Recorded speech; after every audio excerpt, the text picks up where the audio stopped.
السلام علیکم طلبہ و طالبات، آپ سب کا اردو سفر میں استقبال ہے۔ 10ویں جماعت کے طلبہ و طالبات جو پڑھتے ہیں اردو کی نئی کتاب، وہ آ جائیے۔ اب ہم شروع کرنے والے ہیں اپنا 3rd چیپٹر جو ہے ہمارا انشائیہ آپ کی کتاب میں۔ انشائیہ ہوتا کیا ہے آپ کو معلوم ہے؟ انشائیہ کے بارے میں ابھی ہم آپ کو بتاتے ہیں۔ انشائیہ جو ہے، جیسے ہم نثر پڑھتے ہیں، نظم پڑھتے ہیں، نظم میں غزل ہوتی ہے، رباعی ہوتی ہے، ایسی انشائیہ جو ہے وہ بھی ایک صنف ہے نثر کی، مطلب ایک اس کی بہت ساری قسموں میں سے ایک قسم ہے۔ اور جیسے ہم لوگ ایسے لکھتے ہیں، مضمون لکھتے ہیں، تو یہ تو آپ کو پتہ ہی ہے۔ انشائیہ میں بس تھوڑا سا یہ فرق ہے کہ اس میں ہلکا سا مزہ ہوتا ہے، طنز و مزہ ہوتا ہے، تو اسے پڑھنے میں مزہ آتا ہے، پڑھنے والے جو ہیں اسے انجوائے کرتے ہیں۔ ٹھیک ہے، اب ہم یہ پڑھتے ہیں۔ آپ کی کتاب میں ہے یہ پیج نمبر 37 پر، اسکرین پر بھی لکھا ہوا نظر آ رہا ہے، اسے بھی دیکھ کر ہم ریڈنگ کر سکتے ہیں۔ انشائیہ داستان، ناول اور افسانے کی طرح انشائیہ بھی نثر کی ایک خاص صنف ہے۔ اردو میں مغربی ادب کے اثر سے جو نثری اصناف وجود میں آئیں، ان میں انشائیہ بھی ہے۔ مطلب یہ ہمارے یہاں ویسٹرن اس سے آیا ہے، لٹریچر سے آیا ہے۔ اردو میں انشائیہ کو مضمون بھی کہا جاتا رہا ہے، لیکن اب مغربی ادب کی نثری صنف ایسے کے لیے بالعموم انشائیہ کی اصطلاح ہی استعمال کی جانے لگی ہے۔ انشائیہ کی کوئی ایک تعریف قطعی طور پر مخصوص نہیں ہے۔ اسے انشا پرداز کی ذہنی ترنگ بھی کہا گیا ہے، مطلب جو لکھنے والا ہے اس کے دماغ میں کوئی خیال آ گیا، کوئی بات آ گئی، بس وہی انشائیہ ہے۔ اور فکر انگیز خیال آرائی بھی۔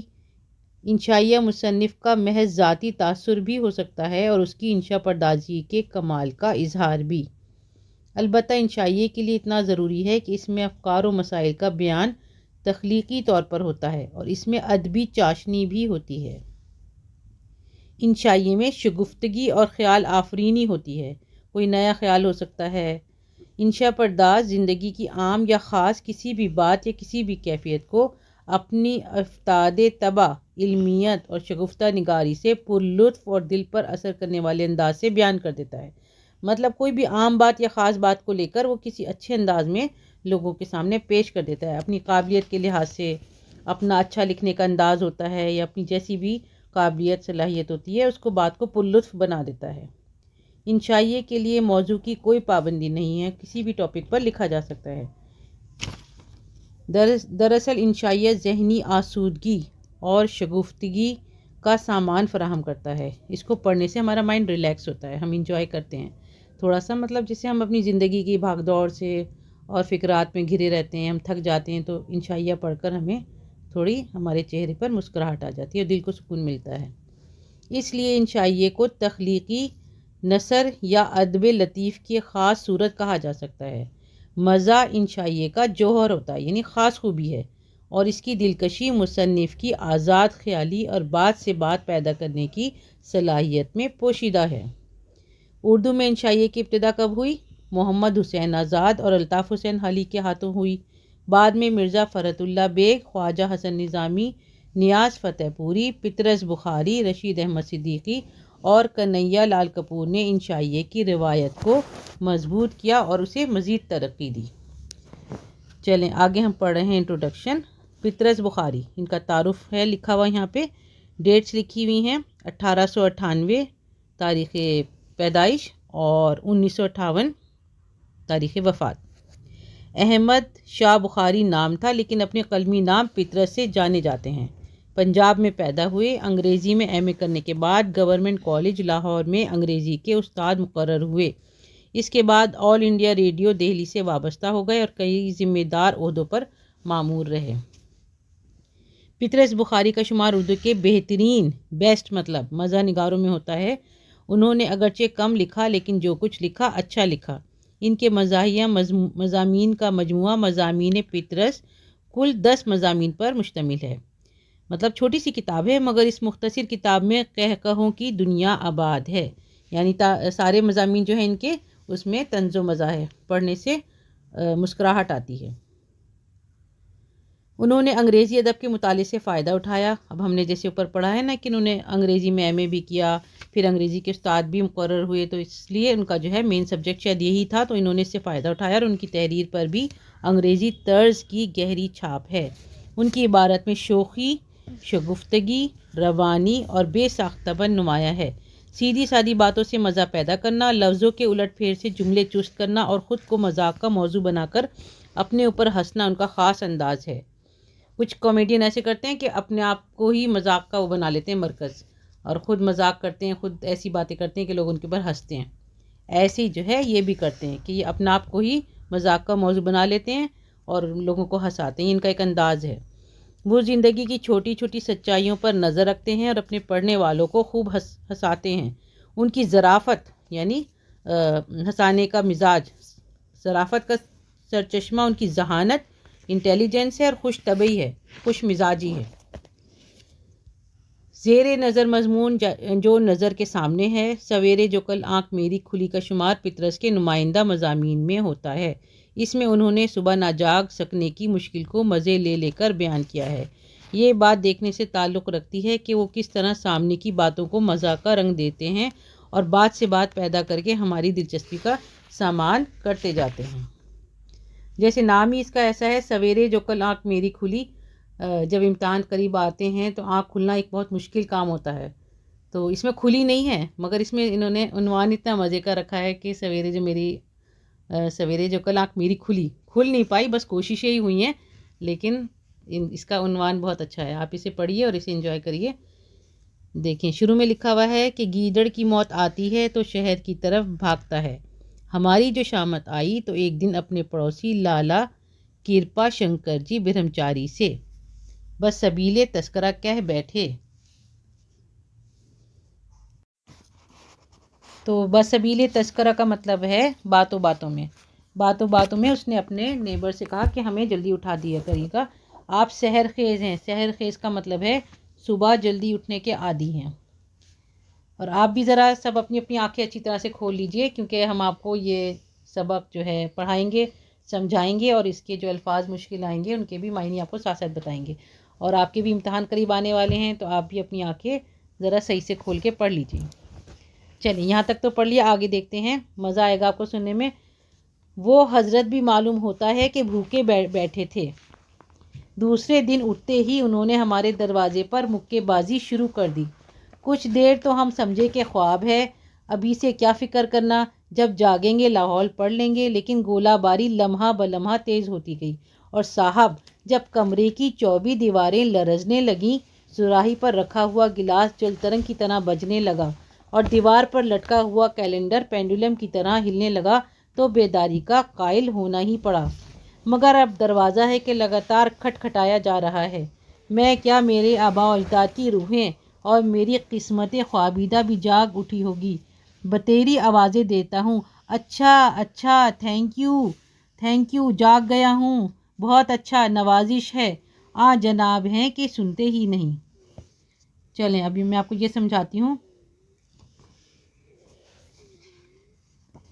اس پیراگراف میں مطلب یہ بتایا ہے کہ وہ حضرت بھوکے بیٹھے تھے کا مطلب ہے جیسے انتظار میں بیٹھے تھے، اٹھانے کے لیے انتظار میں، بھوکے بیٹھے تھے، بس انتظار میں تھے کہ موقع ملے اور وہ اپنا کام کریں.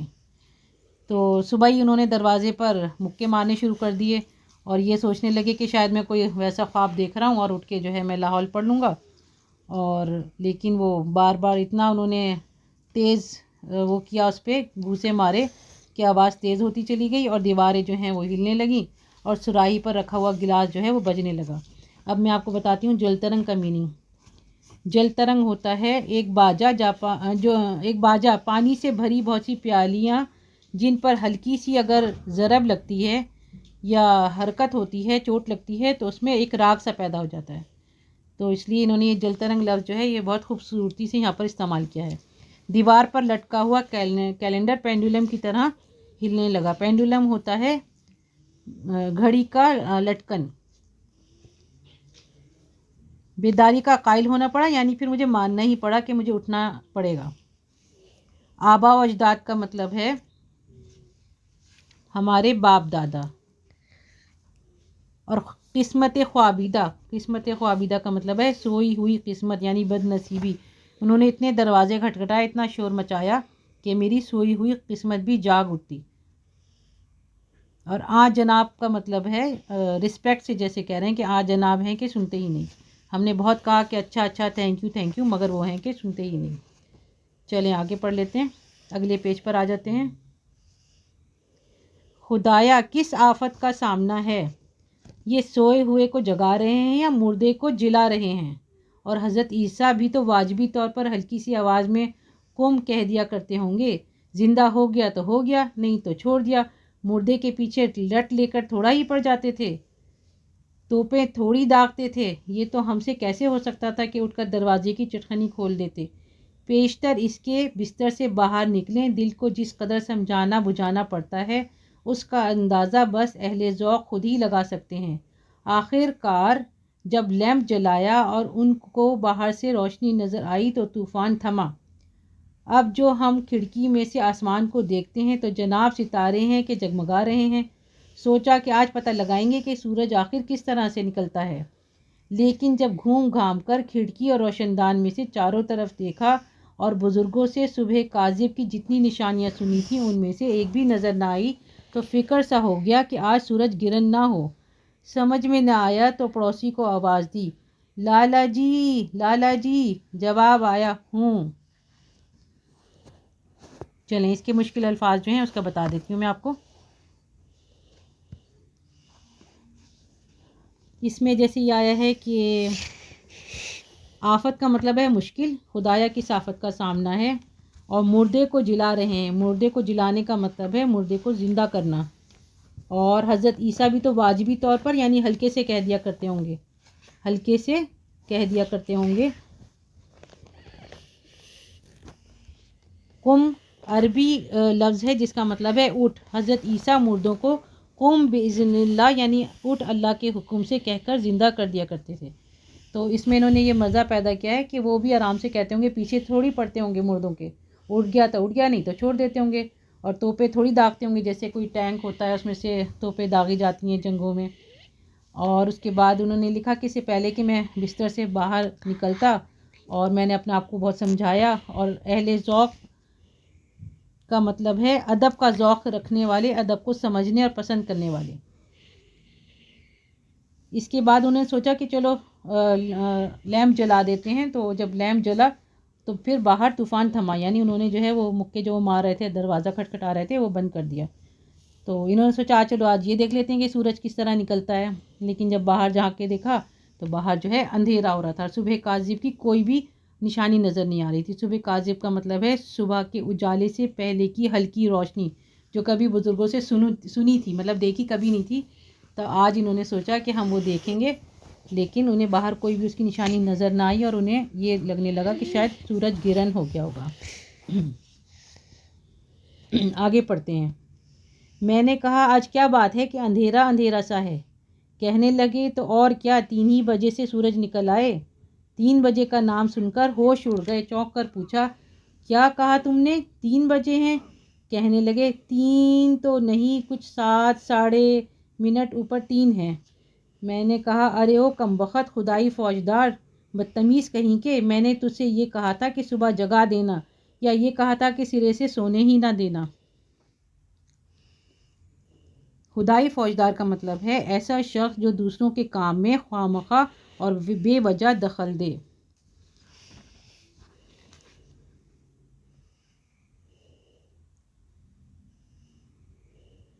3 بجے جاگنا بھی کوئی شرافت ہے؟ ہمیں تو نے کوئی ریلوے گارڈ سمجھ رکھا ہے؟ 3 بجے ہم اٹھ سکا کرتے تو آج دادا جان کے منظور نظر نہ ہوتے. 3 بجے اٹھ کر ہم زندہ رہ سکتے ہیں، امیر زادے ہیں. کوئی مذاق ہے؟ لا حول ولا قوت. منظور نظر کا مطلب ہے لاڈلے پیارے، مطلب اگر ہم جلدی اٹھ سکتے ہوتے تو ہم دادا جان کے لاڈلے نہ ہوتے. دل تو چاہتا تھا کہ عدم تشدد کو خیر بات کہہ دوں، مگر پھر خیال آیا کہ بنی نوع انسان کی اصلاح کا ٹھیکہ تو کوئی ہم نے لے نہیں رکھا ہے. ہاں ہمیں اپنے کام سے غرض. لیمپ جلایا اور بڑبڑاتے ہوئے پھر سو گئے.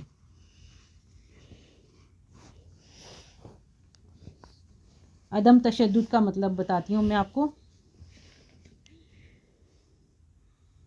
طاقت کا استعمال نہ کرنا. عدم تشدد کا مطلب ہے طاقت کا استعمال نہ کرنا. تو اس کے بعد کیا ہوا کہ لیمپ بجھایا پھر بڑبڑاتے ہوئے سو گئے. اور پھر حسب معمول نہایت اطمینان کے ساتھ بھلے آدمیوں کی طرح 10 بجے اٹھے، 12 بجے تک منہ ہاتھ دھویا اور 4 بجے چائے پی کر ٹھنڈی سڑک کی سیر کو نکل گئے. دیکھیں ان کا روٹین دیکھیں کہ یہ کہہ رہے ہیں کہ 12 بجے اٹھے، 10 بجے اٹھے، 12 بجے منہ ہاتھ دھویا اور 4 بجے چائے پی کر ٹھنڈی سڑک کی سیر کو نکل گئے. شام کو واپس ہاسٹل میں وارد ہوئے. شام کا ارمان انگیز وقت، ہوا بھی نہایت لطیف تھی، طبیعت بھی ذرا مچلی ہوئی تھی. ہم ذرا ترنگ میں گاتے ہوئے کمرے میں داخل ہوئے کہ اتنے میں ایک پڑوسی کی آواز آئی، مسٹر. ہم اس وقت ذرا چٹکی بجانے لگے تھے، بس انگلیاں وہیں پر رک گئیں اور کان آواز کی طرف لگ گئے. ارشاد ہوا، آپ گا رہے ہیں؟ زور آپ پر. میں نے کہا، اجی میں کس لائق ہوں، لیکن خیر فرمائیے. بولے، ذرا وہ میں ڈسٹرب ہوتا ہوں. بس صاحب، موسیقیت کی روح ہم میں فوراً مر گئی. دل نے کہا، او ناپکار انسان، دیکھ پڑھنے والے یوں پڑھتے ہیں. اس میں ایک لفظ آیا ہے ارمان انگیز، یعنی ارمانوں کو ابھارنے والا. لطیف کا مطلب ہے بہت اچھی، نفیس. ترنگ کا مطلب ہے لو میں گانا، اور مطلب ٹیون کے ساتھ کوئی گانا گنگنانا. مطلب اس کے ہاسٹل میں جو لڑکا تھا اس نے کہا کہ آپ کے گانے سے میں ڈسٹرب ہوتا ہوں تو آپ مت گائیے. تو اس کی جو موسیقیت کی روح تھی وہ وہیں پر ختم ہو گئی، اور وہ اپنے آپ کو کہنے لگا، او ناپکار انسان. ناپکار کا مطلب ہوتا ہے نااہل، مطلب جس کے بس میں کچھ بھی نہ ہو، جو کچھ بھی نہ کر سکتا ہو.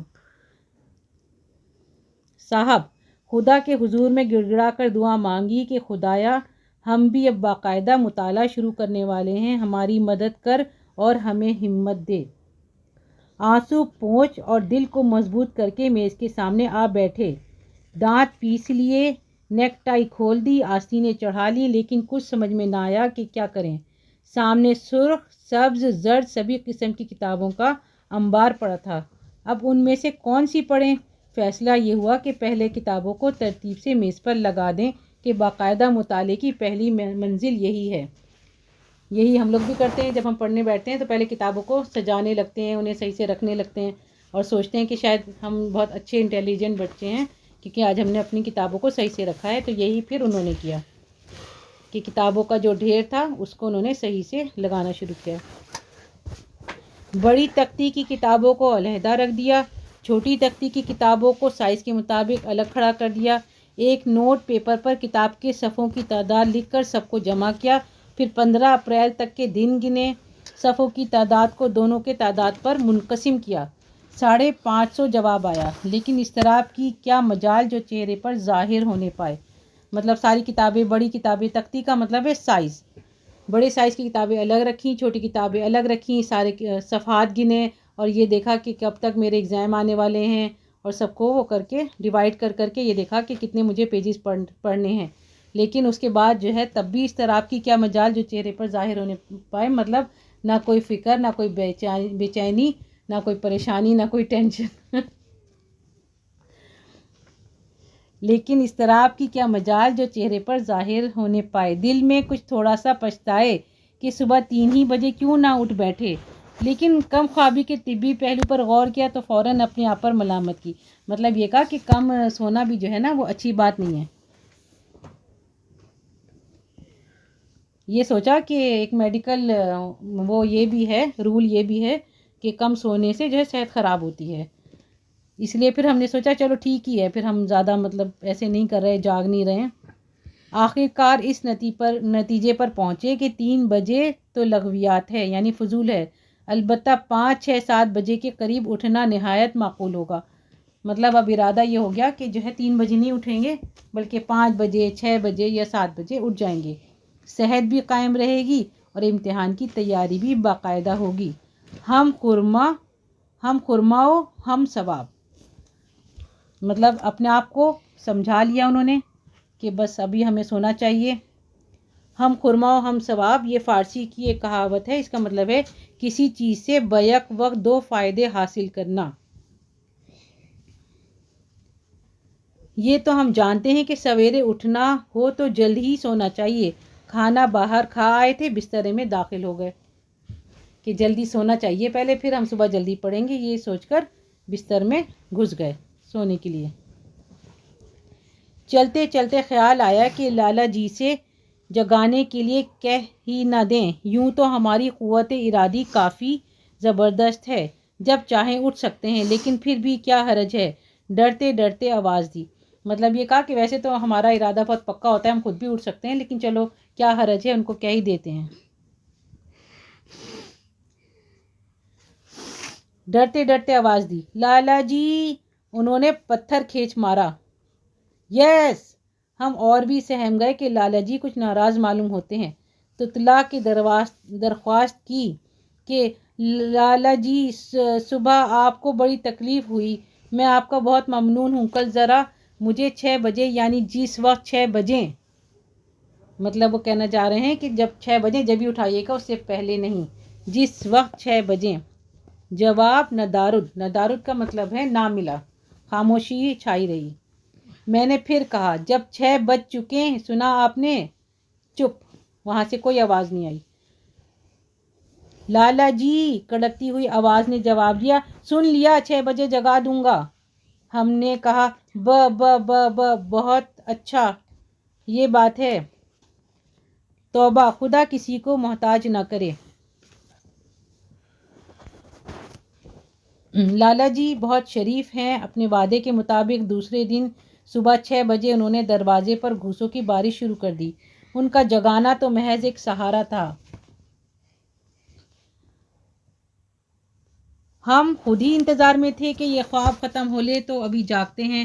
وہ نہ جگاتے تو ہم خود ہی 1-2 منٹ کے بعد آنکھیں کھول دیتے. بہر صورت جیسا کہ میرا فرض تھا، میں نے ان کا شکریہ ادا کیا اور انہوں نے اس صورت میں قبول کیا کہ گولہ باری بند کر دی. اس کے بعد واقعات ذرا بحث طلب سے ہیں اور ان کے متعلق روایات میں ذرا اختلاف ہے. بہرحال اس کا تو مجھے یقین ہے اور میں قسم بھی کھا سکتا ہوں کہ آنکھیں میں نے کھول دی تھیں. پھر یہ بھی یاد ہے کہ ایک نیک اور سچے مسلمان کی طرح کلمہ شہادت بھی پڑھا. اور پھر یہ بھی یاد ہے کہ اٹھنے سے پہلے دیباچے کے طور پر ایک آدھ کروٹ بھی لی، اور پھر کب نہیں پتہ. شاید لحاف اوپر سے اتار دیا، شاید سر کو اس میں لپیٹ لیا، یا شاید کھاسا کہ خدا جانے خراٹا لیا. یہ تو یقینی امر ہے کہ 10 بجے ہم بالکل جاگ رہے تھے، لیکن لالا جی کے جگانے کے بعد اور 10 بجے سے پیشتر خدا جانے ہم پڑھ رہے تھے یا سو رہے تھے. بہر صورت یہ نفسیات کا مسئلہ ہے جس میں نہ آپ ماہر ہیں نہ ہم. اس پیراگراف میں یہ رائٹر ایسے بتا رہے ہیں کہ جیسے ہر بندہ یہ کہتا ہے کہ ہاں میں اٹھ گیا تھا، میں جاگ گیا تھا، میری آنکھیں کھلی ہوئی تھیں اور مجھے پتہ چل گیا تھا، میں اٹھنے والا تھا اور صبح ہو گئی تھی. اس طرح کی باتیں بناتا ہے. اسی طرح انہیں بتایا کہ مطلب مجھے لگ رہا تھا کہ مجھے اچھی طرح یاد ہے، اچھی طرح یقین ہے کہ میں اٹھ گیا تھا، حالانکہ وہ اس وقت سو رہے تھے. اور دیباچہ ہوتا ہے جیسے کسی سبق سے پہلے کوئی چھوٹا سا کچھ لکھا ہوتا ہے، تو انہوں نے یہ کہا کہ اس کی طرح میں ایک کروٹ لی تھی میں نے اور میں اٹھنے والا تھا. اور اس میں کوئی مشکل لفظ نہیں ہے، باقی سب آپ کو سمجھ میں آ گیا ہوگا.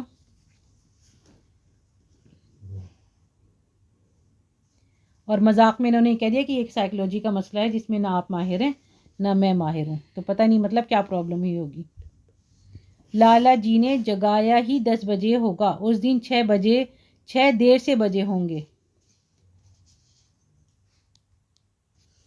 خدا کے کاموں میں آپ کیا دخل دے سکتے ہیں؟ مطلب اب یہ اپنے آپ کو سمجھا رہے ہیں کہ شاید اس ٹائم جو ہے 6 دیر میں بجے ہوں گے، یا لالا جی نے دیر میں جگایا ہوگا، یا کچھ گڑبڑ ہو گئی ہوگی، تو ہم کیا کہہ سکتے ہیں. لیکن ہمارے دل میں دن بھر یہ شبہ رہا کہ قصور کچھ اپنا ہی معلوم ہوتا ہے.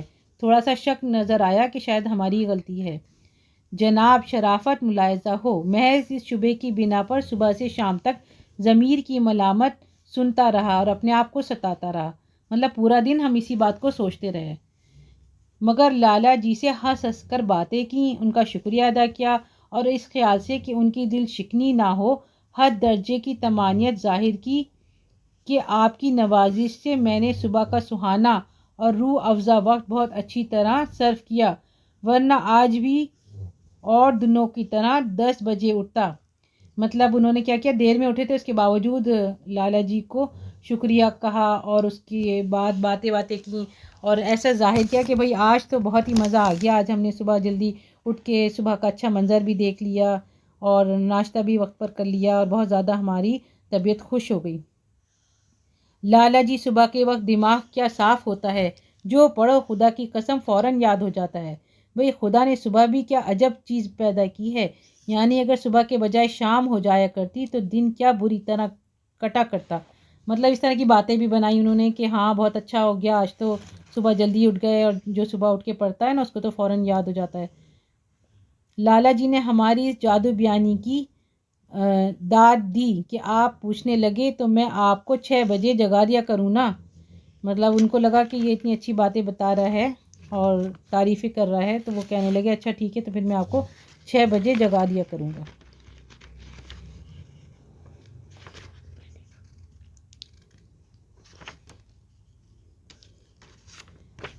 جادو بیانی کا مطلب یہی ہے کہ اس طرح بات کرنا کہ دوسرے کے اوپر بہت زیادہ ہماری بات کا اثر ہو۔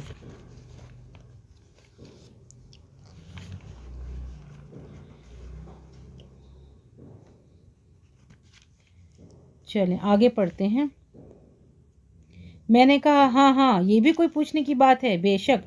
شام کے وقت آنے والی صبح کے مطالعے کے لیے 2 کتابیں چھانٹ کر میز پر علیحدہ رکھ دیں، کرسی کو چارپائی کے نزدیک سرکایا اور کوٹ اور گلو بند اور کرسی کی پوچھ پر آویزہ کر دیا، کینٹوپ اور دستانے پاس ہی رکھ لیے، دیا سلائی کو تکیے کے نیچے ٹٹولا، 3 دفعہ آیت الکرسی پڑھی اور دل ہی میں نہایت ہی نیک ارادہ کر کے سو گئے۔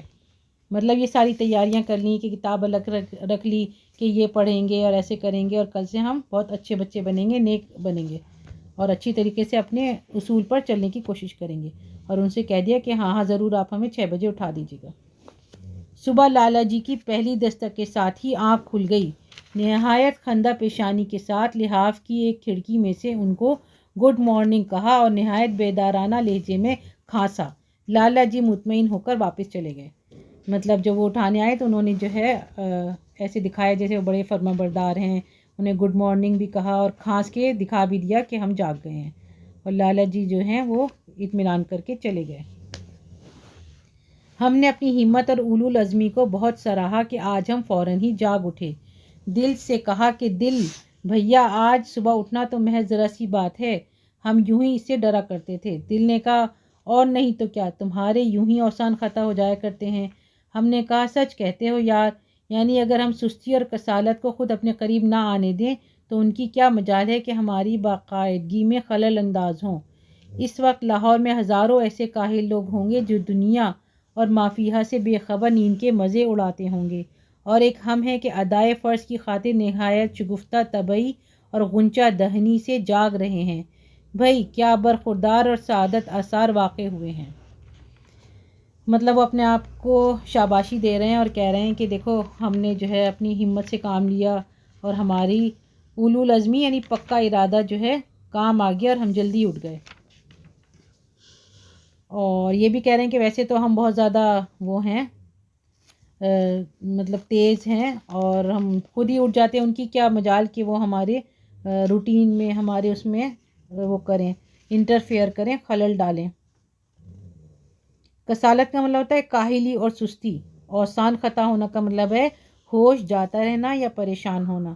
دنیا اور ما فیہا کے مزے لے رہے ہوں گے، عربی میں یہ کہا جاتا ہے کہ دنیا میں جو کچھ ہے، یہ جو لکھا ہوا ہے نا کہ اس وقت لاہور میں ہزاروں ایسے کاہل لوگ ہوں گے جو دنیا اور ما فیہا سے بے خبر نیند کے مزے اڑاتے ہوں گے۔ اور شگفتہ طبعی کا مطلب ہے خوش مزاجی، غنچہ دہنی کا مطلب ہے کلی کی طرح خوش مزاج ہونا، کلی کی طرح ہونا یا خوش مزاج ہونا۔ اور برخوردار اور سعادت آثار کا مطلب ہے اچھا بچہ جو فرما بردار ہو اور خوش قسمت ہو۔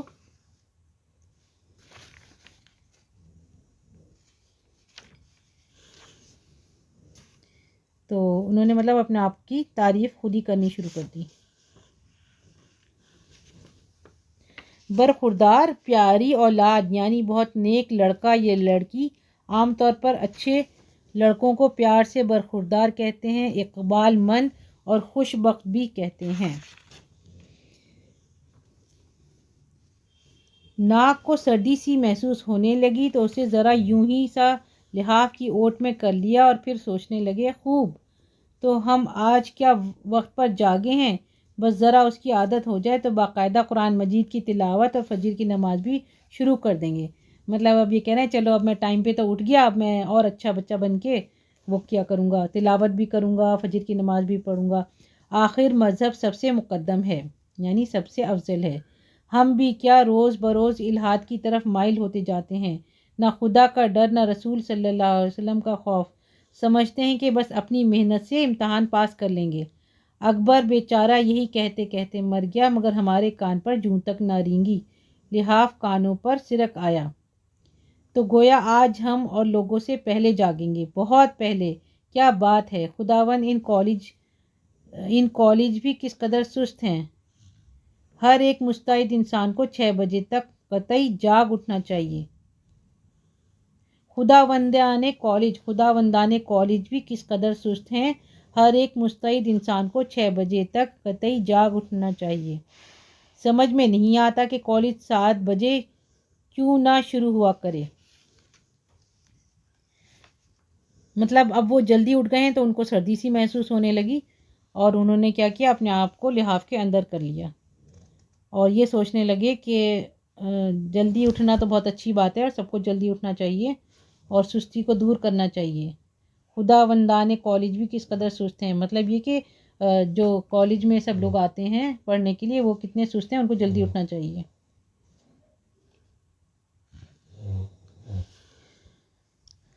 بات یہ ہے کہ تہذیب جدید ہماری تمام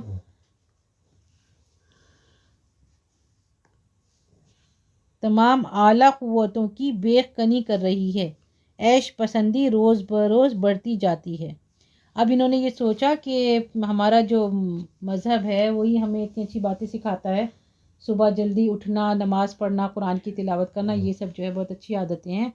اور جو جدید تہذیب ہے وہ ہماری قوتوں کو کمزور کرتی جا رہی ہے، مطلب اس کے ٹکڑے کرتی جا رہی ہے، اس کو کمزور کرتی جا رہی ہے. اور عیش پسندی کی وجہ سے سب لوگ دیر تک سوتے رہتے ہیں. آنکھیں بند، مطلب یہ سوچتے سوچتے ان کی آنکھیں بند ہو جاتی ہیں اور وہ سو جاتے ہیں. تو اب 6 بجے ہیں تو گویا 3 گھنٹے متواتر مطالعہ کیا جا سکتے ہیں. مطلب اب ہم یہ سوچیں گے کہ اب ہمارا بہت ٹائم ضائع ہو گیا، اب ہم لگاتار پڑھیں گے.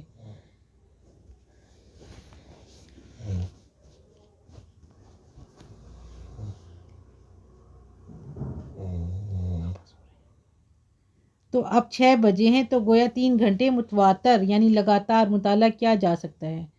سوال صرف یہ ہے کہ پہلے کون سی کتاب پڑھیں، شیکسپیئر یا ورڈزورتھ. میں جانوں شیکسپیئر بہتر ہوگا. اس کی عظیم الشان تصانیف میں خدا کی عظمت کے آثار دکھائی دیتے ہیں، اور صبح کے وقت اللہ میاں کی یاد سے بہتر کیا چیز ہو سکتی ہے. پھر خیال آیا کہ دن کو جذبات کے محشرستان سے شروع کرنا ٹھیک فلسفہ نہیں. ورڈزورتھ پڑھیں، اس کے اوراق میں فطرت کو سکون و اطمینان میسر ہوگا اور دل و دماغ نیچر کی خاموش دل آویزیوں سے ہلکے ہلکے لطف اندوز ہوں گے. لیکن شیکسپیئر نہیں، ورڈزورتھ ہی ٹھیک رہے گا. مگر شیکسپیئر ہیملیٹ، لیکن ورڈزورتھ لیڈی میکبتھ، دیوانگی، سبززار، باد بہاری، سید ہوس، کشمیر میں آفت کا پرکالا ہوں. مطلب اب دماغ میں جو ہے وہ ساری باتیں گڑبڑ کر رہی ہیں کہ یہ پڑھیں وہ پڑھیں، یہ صحیح رہے گا وہ صحیح رہے گا، اور اس طرح ان کا پھر دوبارہ سے ٹائم ضائع ہو رہا ہے. ٹھیک ہے، اب ہم آپ کو بتاتے ہیں اس میں کون کون سی انہوں نے انگلش کے لفظ استعمال کیے ہیں. نیچر کا مطلب ہے فطرت اور قدرت، نیچرل چیزیں، قدرتی چیزیں. شیکسپیئر جو ہے، ولیم شیکسپیئر ایک بہت بڑا رائٹر گزرا ہے، انگریزی کا سب سے بڑا ڈرامہ نگار اور شاعر. تو وہ یہ سوچ رہے ہیں کہ میں یہ پڑھوں یا ورڈزورتھ پڑھوں جو ہے بہت اچھی انگریزی نظمیں لکھتے تھے. مشہور شاعر جو فطرت کا دل دادا تھا اور ہیملیٹ جو ہے شیکسپیئر کا ایک ڈرامہ. لیڈی میکبت کی بیوی شیکسپیئر کے ڈرامے میں تھی میکبت کی بیوی. اور بیخکنی کا مطلب ہے جڑ سے اکھاڑ پھینکنا، جو یہ لفظ ابھی پہلے ہم پڑھ چکے ہیں. تو مطلب یہ جو ہے کنفیوز ہو رہے ہیں کیا پڑھیں کیا نہ پڑھیں، یہی سارا دماغ میں چل رہا ہے. یہ معمہ اب فلسفہ ہی سے تعلق رکھتا ہے کہ پھر جو ہم نے لحاف سے باہر سر نکالا اور ورڈزورتھ پڑھنے کا ارادہ کیا تو وہی 10 بج رہے تھے. اس میں نامعلوم کیا بھید ہے. اب کیا ہوا کہ یہی سوچتے سوچتے اتنا ٹائم گزر گیا کہ انہوں نے جو ٹائم دیکھا تو 10 ہی بج رہے تھے اور وہ کچھ بھی ابھی تک پڑھ نہیں پائے تھے. کالج ہال میں لالا جی ملے. کہنے لگے مسٹر، صبح میں نے آپ کو آواز دی تھی، آپ نے کوئی جواب نہ دیا. میں نے زور کا قہقہہ لگا کر کہا ہا ہا ہا ہا. او ہو لالا جی، یاد نہیں میں نے آپ کو گڈ مارننگ کہا تھا؟ میں تو پہلے ہی سے جاگ رہا تھا. بولے وہ تو ٹھیک ہے لیکن بعد میں اس کے بعد کوئی 7 بجے کے قریب میں نے آپ سے تاریخ پوچھی تھی، آپ بولے ہی نہیں.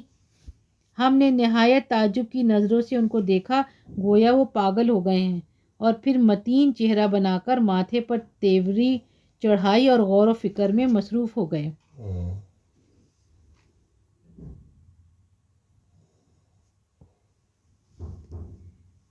ہم نے نہایت تعجب کی نظروں سے ان کو دیکھا، گویا وہ پاگل ہو گئے ہیں، اور پھر متین چہرہ بنا کر ماتھے پر تیوری چڑھائی اور غور و فکر میں مصروف ہو گئے.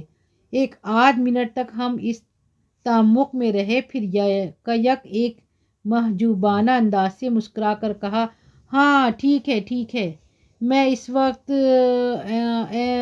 نماز پڑھ رہا تھا. لالا جی مرعوب سے ہو کر چل دیے اور ہم اپنے زہد و اتقاء کی مسکینی میں سر نیچے ڈالے کمرے کی طرف چلے آئے. مطلب وہ لالا جی ان سے ملے اور ان سے کہنے لگے کہ ہم نے آپ کو صبح اٹھایا تھا. تو وہ کہنے لگے ہاں ہم اٹھ تو گئے تھے، آپ کو ہم نے گڈ مارننگ کہہ دیا تھا. تو لالا جی نے کہا اچھا، تو 7 بجے تو میں نے آپ سے تاریخ پوچھی تھی تو آپ نے جواب ہی نہیں دیا، آپ کا کوئی جواب ہی نہیں آیا. تو انہوں نے کیا کیا، یہ جو ہے ایسے دیکھنے لگے نظروں سے جیسے اس کو ہی پاگل سمجھ رہے ہوں، اور یہ سوچ رہے ہوں کہ نہیں ہم تو اٹھ گئے تھے، یہی غلط سمجھ رہے ہیں.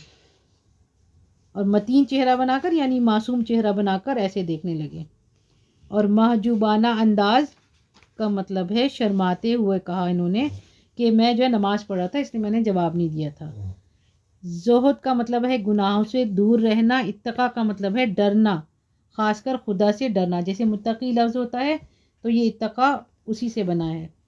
زہد و اتقاء کی مسکینی یعنی گناہوں سے بچنے اور خدا سے ڈرنے کے نتیجے میں پیدا ہونے والا عجز. یہاں یہ فقرہ تنزیہ ہے، مطلب انہوں نے ایسی شکل بنائی جیسے بڑے وہ ہوں، نمازی ہوں، پرہیزگار ہوں، اور اس کے بعد جو ہے بتایا کہ ہم نماز پڑھ رہے تھے. اور لالا جی مرعوب ہو کر چل دیے یعنی کہ امپریس ہو کر چل دیے، اور ہم اپنے زہد و اتقاء کی مسکینی میں سر نیچے ڈالے کمرے کی طرف چلے آئے. اب یہ ہمارا روز مرہ کا معمول بن گیا، مطلب ایک روٹین بن گیا. جاگنا نمبر 1 6 بجے، جاگنا نمبر 2 10 بجے. اس دوران میں لالا جی آواز دیں تو نماز. یہاں تک یہ ختم ہو گیا. مطلب یہ کہ یہ سوچتے رہتے تھے کہ اتنے بجے اٹھنا ہے، اتنے بجے اٹھنا ہے اور اتنے بجے اٹھنا ہے، مگر اٹھنے کی کوشش ان کی کامیاب نہیں ہو پاتی تھی.